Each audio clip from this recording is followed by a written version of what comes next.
Hey, what's going on, everybody? Welcome to another Black Ops 3 Top 5 video. In today's Top 5 video, we're going to be talking about the top 5 maps in all of Black Ops 3 Zombies. And while you are seeing Zetsubo no Shima on screen right now, I can promise you it's not on the list at all. Now, coming in at number 5 is actually going to be Grodd Crow V. And, you know, I wish I could put it lower on the list, but it doesn't get much lower than 5, right? The thing is with this map is I don't enjoy playing it. I don't like the wonder weapon. You know, I don't like the layout of the map that I'm constantly having to go around stairs, around corners, through the buildings. I'm just not into it.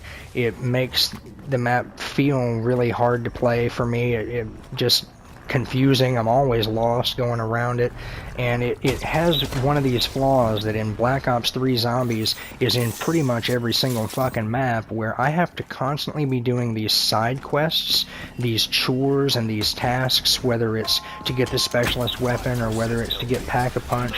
I'm constantly having to do these side quests or tasks. They're not Easter eggs, so don't call them Easter eggs, but they're annoying as fuck, really, is what they are. So there's our number 5 spot, Grodd Crow V.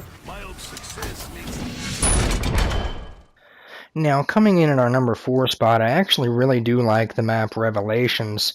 I really like the idea of, you know, having all of these old maps come back in some form or another. However, they didn't include the maps I would have included, you know, where's Call of the Dead, where's Moon, where's, you know, so on and so forth. And then the sections of the maps that they did bring back, I really wasn't crazy about. And like, okay, they brought back Kino, but I can't train on the stage. I have to train in front of it because they put a bunch of bullshit on the stage. And, you know, I'll tell you what, here's a challenge for you. Play the map Revelations and don't go into the area of Kino der Toten at all, and tell me how long you survive. It's actually not really a training-friendly kind of map, and believe it or not, it still takes me about 15, maybe 18 rounds to set up, and that's not cool with me. I like to jump in and play some zombies. I like to be completely set up by round 5 or 6. I don't, you know, round 18 on a setup is kind of ridiculous, I think. Now, coming in at our number 3 spot, I'm very conflicted about this because Shadows of Evil is it's tied for my favorite map of all time. Now, my favorite map of all time, believe it or not, is actually Transit, until I played Shadows of Evil, and then Shadows of Evil really became my favorite map of all time. But it's really a tie, depending on what day of the week it is. You know, it's either Shadows or it's Transit is my favorite map of all time. However, because I have to do these rituals every single time I load up the map, because I have to upgrade the wonder weapon every single time I play the map, it means not being completely set up until usually about round 15 to round 18. I've had to play as much as 30 or 40 rounds before being able to get the last piece for the wonder weapon and build it, and so that means the setup for that game took me 20 or 30 rounds. And 20 or 30 rounds to get set up is ridiculous. You're already several hours into the game. How much longer do you even want to play? You just got set up.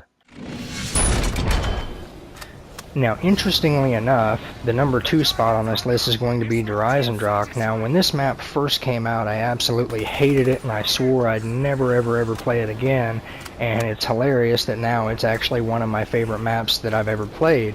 The thing is that I hate about this map is I hate the ability for all 4 players to have their own wonder weapon at the same time, because it makes people play like shit. They always grab the wonder weapons, rely on them 100%, and they play like shit.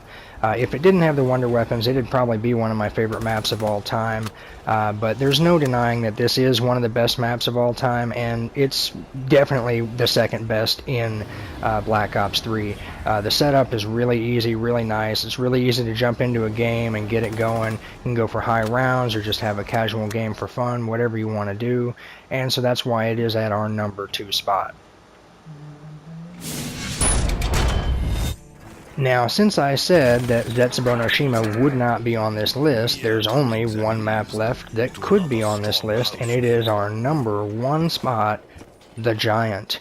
A remake map of the map Darius from World at War. And this is hands down, you know, if you're talking to me, in my opinion, there's no argument at all for this #1 spot being the Giant. I mean, there's just no contender at all. Okay, you come in, you're completely set up by round 5, you've got the power on, you've got Pack-a-Punch open. All you have left to do is kill zombies, rack up points, you know, upgrade your guns, get perks. You know, you're just playing, you're having fun, you're not doing tedious side quests, miscellaneous bullshit. This is a map where you can actually come in and play zombies, not play some crazy ass Easter egg game. This is the best map in Black Ops 3, period.